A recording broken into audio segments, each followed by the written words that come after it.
నమస్తే రవి సార్. నమస్తే విజయ్. సార్, ముఖ్యమంత్రిగా పదవి బాధ్యతలు చేపట్టిన తర్వాత సీఎం రేవంత్ రెడ్డి తొలిసారిగా ఢిల్లీకి వెళ్తున్నారు సార్. లోక్సభ ఎన్నికల కసరత్తు కోసమని వార్తలు వస్తున్నప్పటికీ కూడా మంత్రివర్గ విస్తరణతో పాటు మరికొన్ని బాధ్యతలు, మరికొన్ని వ్యూహాలు రచించేందుకు ఢిల్లీ వెళ్తున్నారనేటువంటి కొన్ని వార్తలు కూడా వస్తున్నాయి సార్.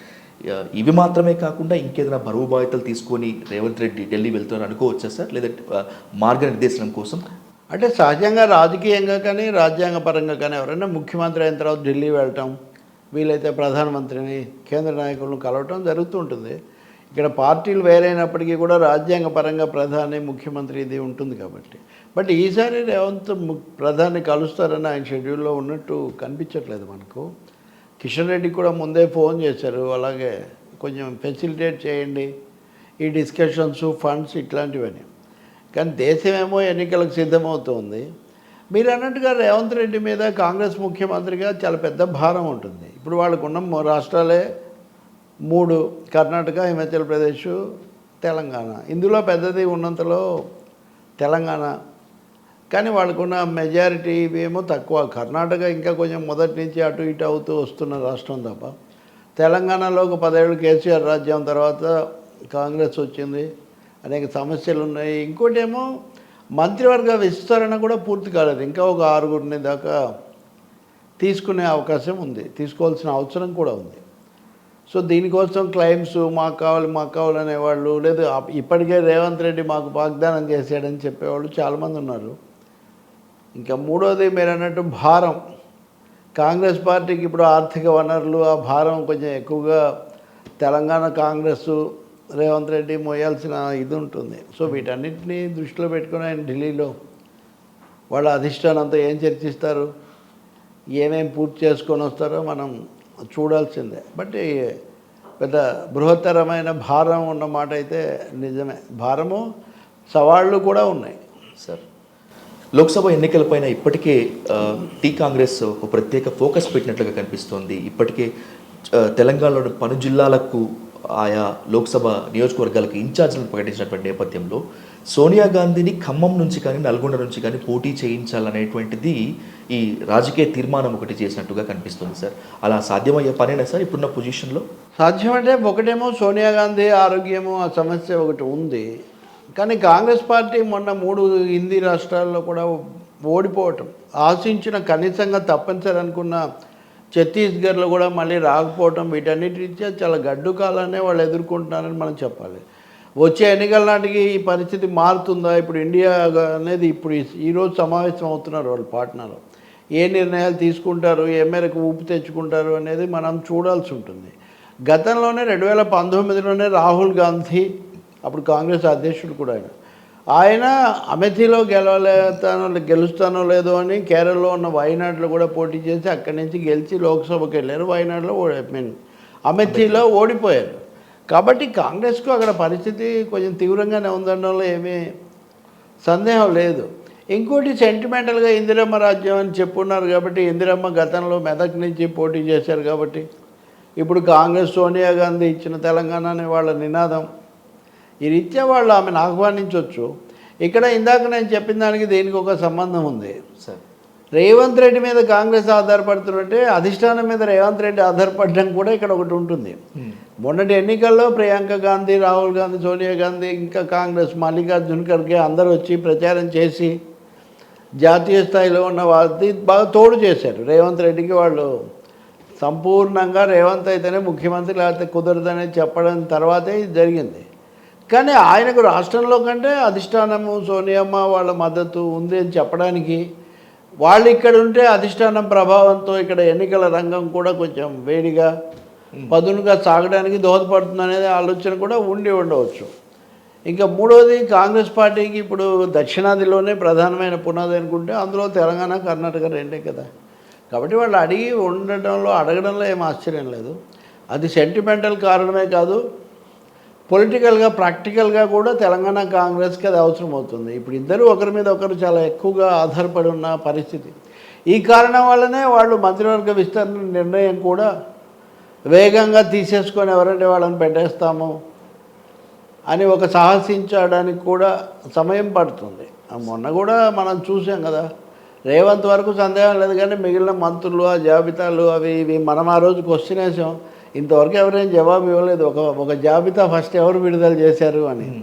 అంటే పరిస్థితి దాని మీద జవాబు కూడా చెప్పలేని, అది ఊరికే దానంతా కదా అయితే రాలేదు కదా. అవును సార్. కాబట్టి ఇన్ని ఒత్తిళ్ళు, భారాలు, బాధ్యతలు ఎలా నెట్టుకొచ్చాడు రేవంత్ రెడ్డి అనేది మనం వీ హ్యావ్ టు సీ.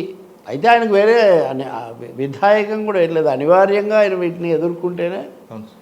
ముఖ్యమంత్రిగా ప్రభుత్వాధినేతగా నిలబడతాడు. కాకపోతే ఆయనకు వచ్చిన అదనపు సవాల్ ఏమంటే 2 నెలల్లోనే లోక్సభ ఎన్నికలు రాబోతున్నందువల్ల బలాబలాల పొందిక, correlation of forces in the state కానీ నేషనల్ లెవెల్లో కానీ ఎలా ఉంటుందనే ప్రశ్న ఒకటి. ఒక తీవ్రంగా ఎదురుతున్న కాంగ్రెస్ పార్టీని ఇక్కడ నిలబెట్టాల్సిన అవసరం ఒకటి రేవంత్ ముందుకు వస్తున్నాయి. మరి ఇప్పుడు ఆయన వైఎస్ రాజశేఖర రెడ్డి లాగా 32 స్థానాలు గెలిచి అధిష్టానానికి కానుక ఇచ్చి ఇటు తనను బలపరచుకోవటము, వాళ్ళను బలపరచడం చేయగలుగుతారా?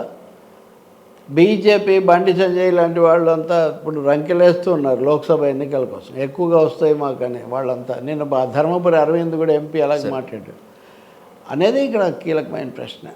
సార్, ఇది మాత్రమే కాకుండా టీ కాంగ్రెస్ ఇచ్చినటువంటి హామీలు అనుకున్నంత ఈజీ ఏం కావు, ఆచరణయోగ్యమే అంతకన్నా కావు, పెను ఆర్థిక భారము మోయాల్సి ఉంటుందని చెప్పి విశ్లేషకులు అందరూ కూడా కాస్త హెచ్చరిస్తున్నటువంటి నేపథ్యంలో ఈ ఆదిలో ఉన్నటువంటి ఈ గండాలను తప్పించుకునేందుకు కేంద్రం దగ్గరికి రేవంత్ రెడ్డి వినతుల వెలువ పట్టుకొని కూడా వెళ్ళి ఉండొచ్చు కదండి సార్.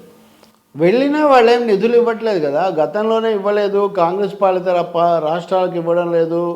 కేరళ ముఖ్యమంత్రి పినరాయి విజయన్ కూడా నిన్ననే ప్రకటన చేశాడు. ఆయన అయితే కేరళ ముఖ్యమంత్రి మీదే దాడి చేశాడు ఆ గవర్నర్ ఆరిఫ్ ఖాన్. ఈయన బుల్లి లాంటి వాడు, అంత ఇది మదించున్నాడు ఈ పద్ధతిలో. కాబట్టి రేవంత్ రెడ్డి అడగాల్సిన బాధ్యత, అడిగే హక్కు, అడగాల్సిన అవసరం ఆయనకు ఉన్నాయి. కానీ అదేదో మోదీ ప్రభుత్వం అది కూడా ఈ ఎన్నికల సంవత్సరంలో ఇంత దగ్గరగా ఉండగా సానుకూల వైఖరి తీసుకునే అవకాశం చాలా తక్కువ. ప్రతిబంధకాలు సృష్టించడం అనేదే ఎక్కువగా జరుగుతుంది. మీరు అన్నట్టుగా ఈ ప్రభుత్వం ఇవన్నీ చేయలేదు, నిలబడలేదు, దీనికి 6 months థియరీ ఒకటి తీసుకొచ్చి ఒక 6 నెలలు నిలబడితే అదే గొప్ప, 3 నెలల్లో కౌంట్ డౌన్ అని కేటీఆర్ ఈజ్ ఆన్ ఫ్లోర్. అంటే వాగ్దానాల అమలుకు 100 రోజులు ఇస్తామంటే 3 నెలలు, ఆ తర్వాత చూస్తాం ఎట్లా చేస్తారో అని. కాబట్టి ఇన్ని ఛాలెంజెస్ కూడా ఉన్నప్పుడు మోదీయే ఆర్థిక సహాయం చేసి ప్రభుత్వాన్ని నిలబెడతారన్నది ఏం లేదు. ఇంకా రెండోది, రేవంత్ రెడ్డి కూడా పవర్ పాయింట్ ప్రజెంటేషన్ ఇస్తారు అది ఇది అంటున్నారు. ఆ విధంగా ఈ ఆర్థిక పరిస్థితి బాగాలేదు, కేసీఆర్ ప్రభుత్వం మొత్తం దివాళా తీయించింది అని సభలో చెప్పే ప్రయత్నం తీవ్రంగా చేస్తారు. మేము కూడా పవర్ పాయింట్ ప్రజెంటేషన్ ఇస్తాం, అనుమతి ఇవ్వండి అని హరీష్ రావు అడుగుతూ ఉన్నారు. కాబట్టి ఇది చాలా తీవ్రమైన రాజకీయ సంఘర్షణ వేదికలాగా శాసనసభ ఉండబోతుందనలో ఏం సందేహం లేదు. మీరు చేసిన వాగ్దానాలు చేసి ఇప్పుడు అమలుకు వచ్చేసరికి పాత లెక్కలని చెప్తారా, ఈ లెక్కలు తప్పు, మేమంతా ఇది చేసాం అది చేసామని వీళ్ళు కూడా చెప్పుకుంటారు. కాబట్టి ఒక మినీ లోక్సభ లెవెల్లో జరుగుతుంది, ఇంకా లోక్సభ సమరంలాగా ఉంటుంది అసెంబ్లీ సమావేశం. సార్, రేపు శాసనసభలో పవర్ ఫైట్ ఏ విధంగా ఉంటుందో తెలియదు, కానీ ఈరోజు ట్విట్టర్, ఇప్పుడు ఎక్స్లో కర్ణాటక సీఎం సిద్ధరామయ్య వర్సెస్ కేటీఆర్ జరిగినటువంటి ఎపిసోడ్ కూడా చాలా పీక్ స్టేజ్కి వెళ్ళింది సార్. అక్కడ మీ జూటా మాటలు నమ్మి కర్ణాటక ప్రజలు ఏ విధంగా అయితే మోసపోయారో, ఇక్కడ కూడా తెలంగాణ ప్రజలు ఆ విధంగానే మోసపోయారు, త్వరలో మీ బండారం బద్దలవుతుందని చెప్పి కేటీఆర్ స్ట్రాంగ్గానే రిప్లై ఇచ్చారు. ఇది ఎటు దారి తీసేటువంటి ఛాన్స్ ఉంటుంది? సిద్ధరామయ్య కూడా కర్ణాటక ముఖ్యమంత్రి, మళ్ళీ ఆయన కూడా కౌంటర్ పెట్టారు కదా, అది నా ప్రసంగం కాదు, బీజేపీ వాళ్ళు ఏదో ఫేక్ వీడియో ఒకటి పెడితే మీరు అది చూసి రెచ్చిపోయి నా మీద దాడి చేస్తున్నారు, మేము వాగ్దానాన్ని అమలు చేస్తున్నాము, మీరు కూడా చేయండి, మీరు దివాలా ఎత్తిచ్చారు కాబట్టి ప్రజలు మమ్మల్ని ఎన్నుకున్నారు, మీరు నేర్చుకునే బదులు ఇంకా మా మీద దాడి చేస్తున్నారని ఆయన ఎదురు తిరిగి ఆయన వాదించారు. బట్ కేటీఆర్ విషయం తీసుకుంటే ఆయన శాసనసభలో మన గవర్నర్ ప్రసంగం మీద చేసినటువంటి వ్యాఖ్యల సమయంలో కానీ ఆ తర్వాత వచ్చిన కొన్ని సందర్భాల్లో కానీ ఈ ప్రభుత్వం వాగ్దానాలు అమలు చేయలేదు, ఆ కౌంట్ డౌన్ మేమే 100 రోజుల తర్వాత చేస్తాము, ఈ ధోరణిలో ఎక్కువగా ఉంది. ఇంకోటి, మీకు మాకు తేడా కూడా 9 కూడా 10 కూడా లేదు, మీరు కాస్త జాగ్రత్తగా వాళ్ళ దగ్గర పెట్టుకోండి అనే పద్ధతులు ఈయన చెప్పడం, అచ్చోసిన ఆంబోతుల్లాగా వస్తున్నారని రేవంత్ రెడ్డి అంటాం, ఇదంతా తీవ్ర స్థాయిలోనే జరిగింది.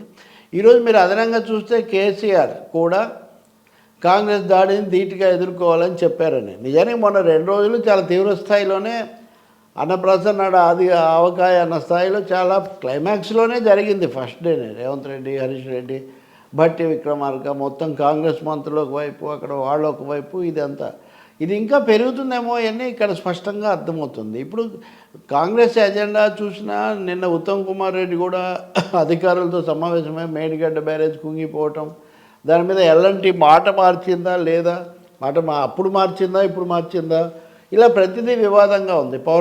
పౌర సరఫరాల శాఖ లోటు, విద్యుత్ శాఖ అప్పులు, ఈ విషయాలన్నీ ప్రబలంగా చూపించాలి. సో ఈ ప్రభుత్వం చెప్పుకున్న గొప్పలని నిజం కాదు గత ప్రభుత్వం. ఈ ప్రభుత్వం అని రేవంత్ అంటుంటే ఎవరో మీరు ఇంకా ప్రతిపక్షంలో లేరని కూడా ఆయనకు చెప్తున్నారు. ఈ ప్రభుత్వం అంటే ఆయన ఉద్దేశం బీఆర్ఎస్ ప్రభుత్వం.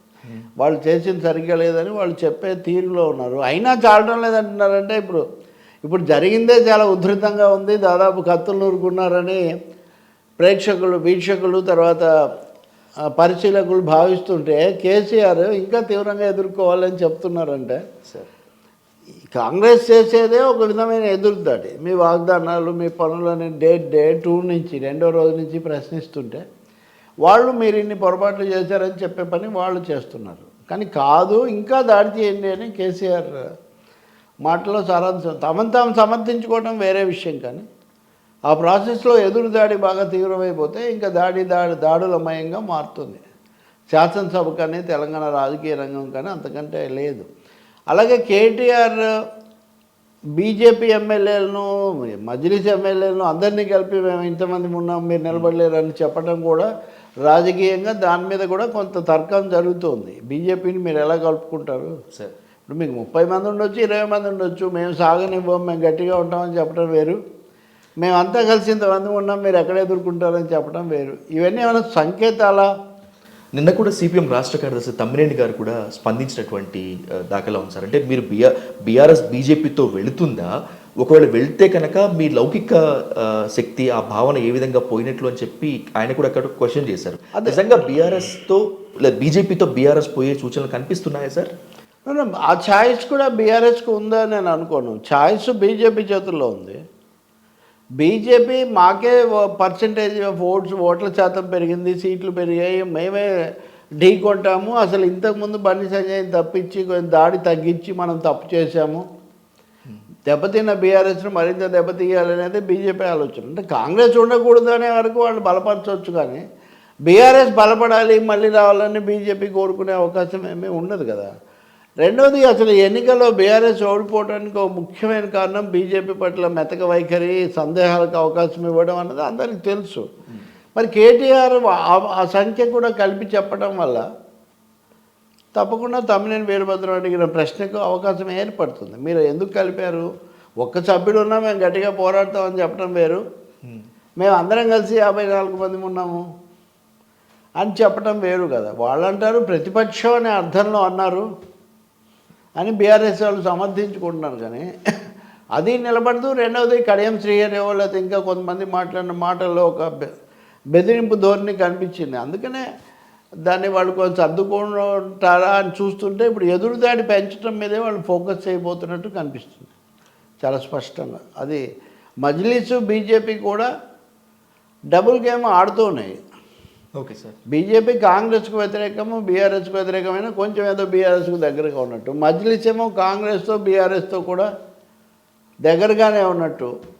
సో ఇది చాలా ఆసక్తికరంగా నడుస్తుంది తెలంగాణ రాజకీయం. సార్, మజ్లిస్ ఇప్పుడు కాంగ్రెస్కి అయితే మిత్రపక్షంగా లేదు, ప్రతిపక్షంగానే ఉంది. మీరు ఇచ్చినటువంటి హామీలు అమలు చేయాలంటే లక్షల కోట్లు కుమ్మరించాలి అని చెప్పి అక్బరుద్దీన్ ఓవైసీ ఇచ్చినటువంటి వ్యంగ్యాత్మక సూచనని మనం ఇప్పుడు దీంట్లో పరిగణలోకి తీసుకోలేమా సార్?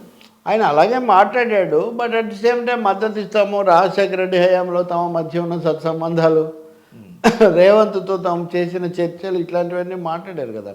సో అగ్రెసివ్ అటాక్ అని చెప్పడానికి ఏమీ లేదు. వాగ్దానాలు, డబ్బులు కావాలి, అప్పులు అనేది అది జనరల్. కానీ అందుకే నేను అంటున్నా, వాళ్ళు ఒక రెండు వైపులా కూడా రాజకీయ బేసరాలు వాళ్ళు సాగిస్తూ ఉంటారు. వాళ్ళకి అలవాటు కూడా అది.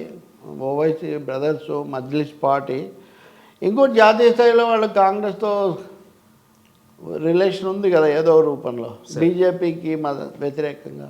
సో ఈ వెరీ కాంప్లికేటెడ్ పొలిటికల్ సిచ్యువేషన్ ఇప్పుడు తెలంగాణలో. కాకపోతే బీఆర్ఎస్ హయాంలో ఈ మేడిగడ్డకి సంబంధించి కానీ, అంటే కాళేశ్వరానికి సంబంధించి కానీ, విద్యుత్ శక్తికి సంబంధించి కానీ వీళ్ళు చాలా నష్టం చేశారు, మన దగ్గర డబ్బులు లేవు అని ఎస్టాబ్లిష్ చేయడానికి రేవంత్ రెడ్డి శ్వేతపత్రాలు అవన్నీ ప్రకటిస్తారు ఇప్పుడు. అదే కాదు, మెట్రో రైల్ అలైన్మెంట్ మార్చారు, ఫార్మాసిటీ అక్కడి నుంచి కాదన్నారు, ఓఆర్ఆర్ దాన్ని కూడా నిలిపేశారు ప్రస్తుతానికి. సో ఇవన్నిటికీ కూడా ఇటు ఇండస్ట్రీ బిజినెస్ రియల్ ఎస్టేట్ దాని మీద ఇంపాక్ట్ ఉండే నిర్ణయాలు ఇవి. రెండో వైపున పెట్టుబడులకు సంబంధించి కూడా ఉన్నవి మార్చడము, దాని ఇంప్లికేషన్స్ ఎలా ఉంటాయి, ఎవరికి లాభం ఎవరికి నష్టం, ఆ నష్టపోయిన వాళ్ళు లాభపడిన వాళ్ళు ఏం చేస్తారు. ఇప్పుడు మేడిగడ్డకు సంబంధించి కూడా కాంటాక్ట్ చేసిన దాన్ని కట్టిన ఎలాంటి ప్రభుత్వం.